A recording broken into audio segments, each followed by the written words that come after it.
The cafe was unusually quiet that morning, the kind of silence that feels like it's holding its breath. Outside, the sky was a pale gray, as if the day itself hadn't decided whether it wanted to begin. I was reviewing some notes when Marcus walked in, and from the moment he stepped through the door, I knew something was different.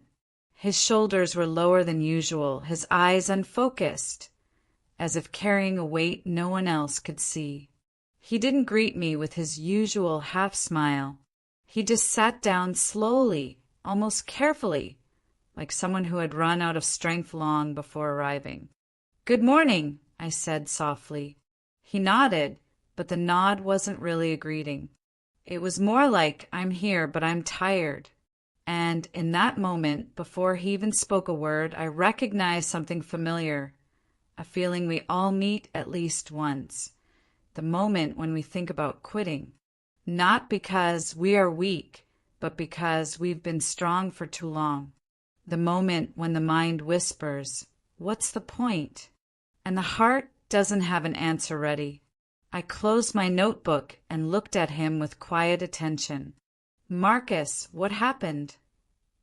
I asked, not as a teacher, but as someone who cared. He took a breath, long and shaky, the kind that reveals more than any sentence. And there, in that small cafe with its warm lights and soft music, I realized this would not be a lesson about grammar or vocabulary.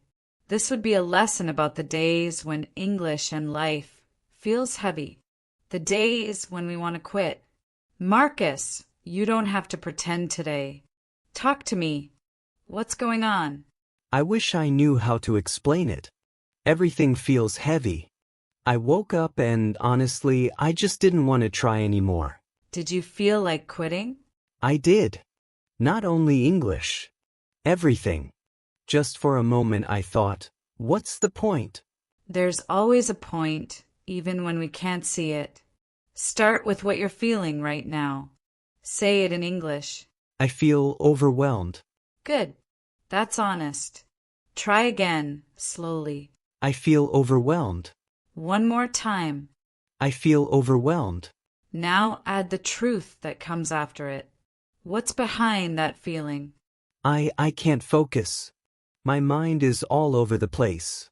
I sit down to study and nothing works. Say that part in English too. I can't focus. Again. I can't focus. Not at all. And what else? I'm trying my best. I really am. But it feels like my best isn't enough. Your best is enough, Marcus. Your best is always enough. Tell me what happened that made you feel like giving up. Something stupid. I had to send a simple message in English at work. Really simple. And my mind went completely blank. I froze. Nothing came out. And afterwards, I just felt useless. You're not useless. You're human. Stress freezes people, even native speakers. I know, but when it's me it feels worse.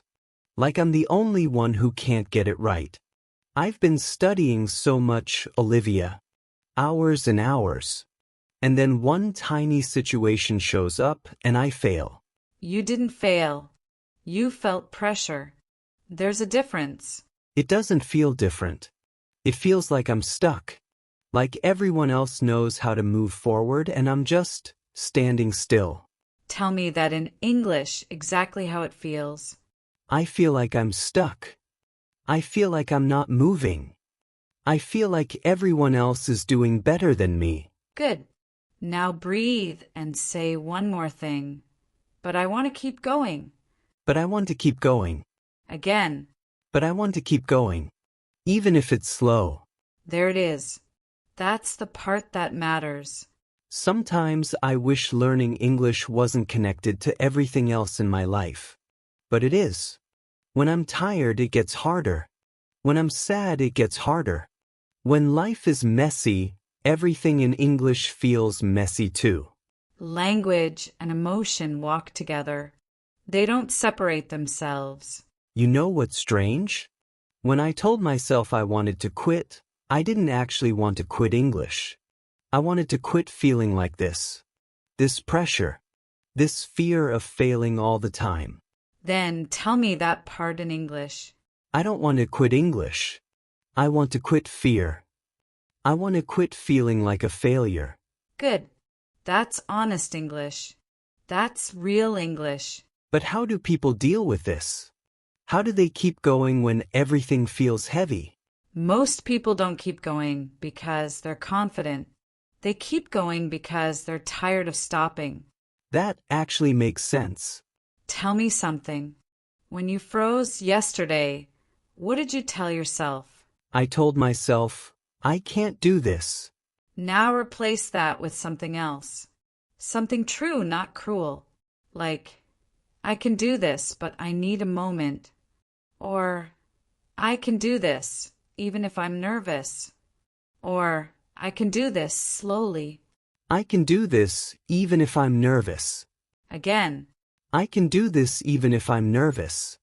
And one more time. I can do this even if I'm nervous. How does that feel? Different. Softer. Like I'm not attacking myself. That's the goal. English isn't just grammar. It's the voice you use to speak to yourself. If that voice is harsh, the language becomes painful. I think that's what's been happening. I've made English a measure of my worth. When I get it wrong, I feel wrong. Say that in English too. When I get English wrong, I feel wrong. And now say the truth. Getting something wrong doesn't make me wrong. Getting something wrong doesn't make me wrong. Again. Getting something wrong doesn't make me wrong. Good. Now, why do you study English? Tell me the real reason. Because I want to communicate. I want to understand the world better. I want new opportunities. I want to talk to people without fear. And I want to feel proud of myself. Say that in English. I study English because I want to communicate. I study English because I want opportunities. I study English because I want to feel proud of myself. And you will, little by little. Sometimes I feel like I'm too slow. And sometimes slow is the only honest speed. You really think I can improve? Marcus, you already are. You walked in today feeling defeated, and now you're expressing emotions in English. Real emotions. That's progress. I didn't notice. That's because growth is quiet. It doesn't announce itself. It just happens, one brave sentence at a time. I guess I'm still trying my best. Say it again. I'm trying my best. And one more time. I'm trying my best. Even if it doesn't look perfect. Perfection isn't the goal. Presence is. I think I feel a little better now. A little better is enough. A little better is movement. Thank you, Olivia. Really. I felt like quitting this morning. But right now I don't want to quit. Not English. Not anything. Good. Hold on to that feeling. And say one last sentence for me, Marcus. I'm not quitting. I'm not quitting. Again. I'm not quitting. One more time. For yourself. I'm not quitting. Not today. And not tomorrow either. That's the spirit. Now let's keep going. One sentence at a time. You know, Marcus, moments like this are not just part of learning a language. They're part of being human. And I think that's something people often forget. When we're tired, emotional, or overwhelmed, our English doesn't disappear. It simply reflects what's happening inside us. In a strange way, English becomes a mirror. And mirrors don't lie. In the UK, we have a particular relationship with exhaustion and vulnerability. We tend to hide it under politeness. When someone asks, "How are you?" we often answer, "I'm fine," even when we're not. It's a cultural reflex, a way of protecting ourselves. But in private moments, when the mask slips, we use simple phrases. Things like, "I'm exhausted," "I need a minute," "I'm not okay today." Short sentences that carry quiet honesty. And I think that's beautiful, because language doesn't have to be dramatic to be true. When people reach their limit, they often believe they failed. But actually, that's the point where learning becomes real. When everything feels easy, English is just vocabulary. But when life gets difficult, English reveals who you are. It forces you to choose your words carefully. It shows your fears, your hopes, your strength. In those moments, even the simplest sentence becomes meaningful. I'm trying. I'm scared. I want to keep going. These phrases may look small, but they hold a whole landscape of emotion.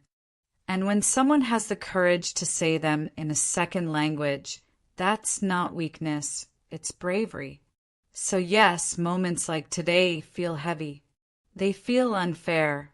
They feel like steps backward. But they're not. They're the moments that build your voice, not the voice you want people to see, but the voice that comes from where it hurts a little. And that voice matters, because that's the voice people trust.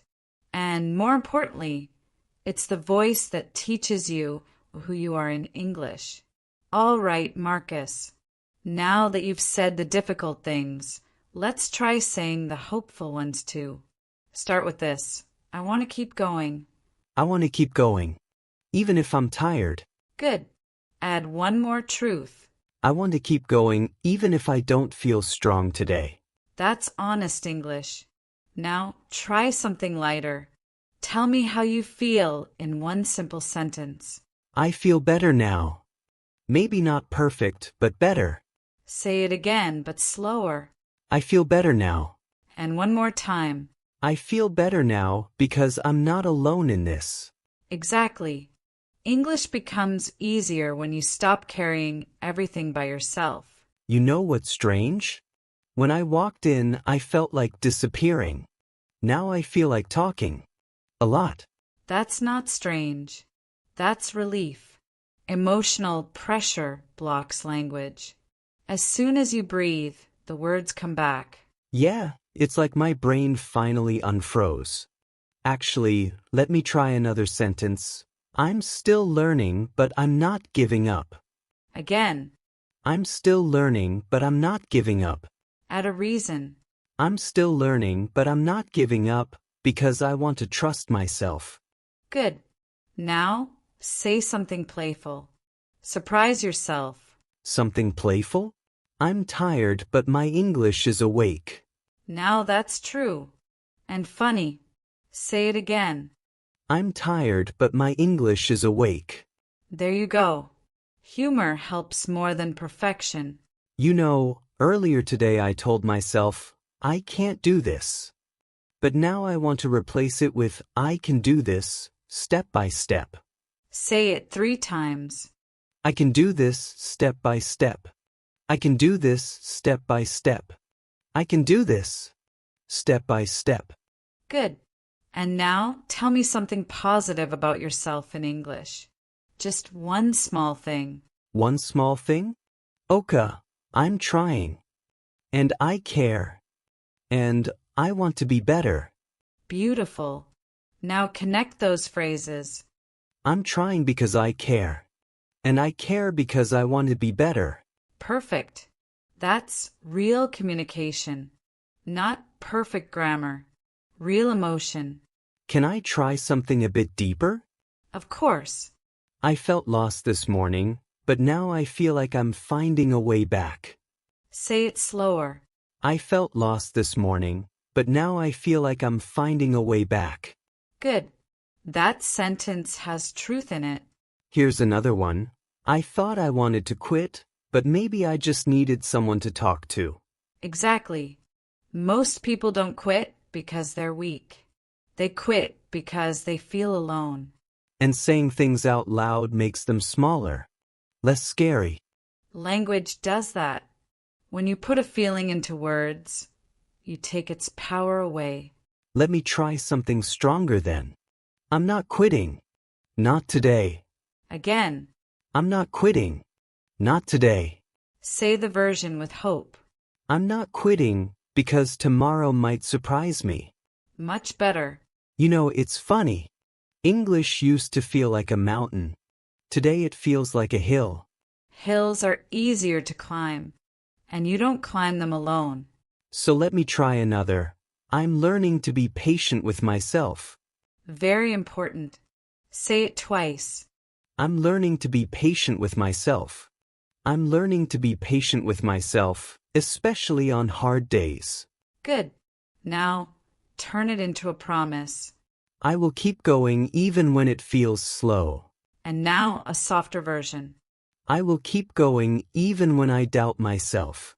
Excellent. You're speaking with honesty now, not fear. I actually feel lighter. You know what? Let me try telling you the truth in English. I didn't want to quit English. I wanted to quit the pressure I put on myself. That's a beautiful truth. And this one too. I don't need to be perfect to be proud of myself. Say it again. I don't need to be perfect to be proud of myself. Marcus, you've just said more meaningful English than most people say in a week. Really? Really. You walked in wanting to quit, and now you're speaking with clarity, courage, and humor. That's progress. I guess I'm not quitting after all. Tell me the sentence you want to take home with you today. I'm not giving up. And I'm stronger than I thought. Say them slowly. I'm not giving up. I'm stronger than I thought. Do you believe them? I think I do. And if I forget, I'll repeat them until I remember. That's the spirit. English isn't just something you study. It's something you live. And today you lived it with honesty. Thank you, Olivia. For listening. For guiding. For not letting me quit. You're the one not quitting, Marcus. I'm just here to remind you of the words you already carry. There's something almost invisible about progress. It rarely arrives with fanfare. It doesn't knock on the door or announce itself. Most of the time, it appears quietly in moments like this. When you speak honestly, when you let yourself feel, when you choose to keep going even on a difficult day. That's when language becomes more than words. It becomes a companion, a place to rest, a place to rediscover yourself. And maybe that's the real lesson today. You don't need perfect English to move forward. You just need courage. Courage to say, I'm tired. Courage to say, I'm trying. And courage to whisper, I'm not giving up. Every time you do that, you become a little stronger, not only in English, but in life. So if you're watching this and you've had one of those days, use the phrases we practiced. Say them out loud. Write them down. Let them belong to you. And if this conversation helped you, tell us in the comments. I'd love to hear your voice. Don't forget to subscribe for more conversations like this. And if you want to continue, your next lesson is already waiting. It should be appearing on your screen right now.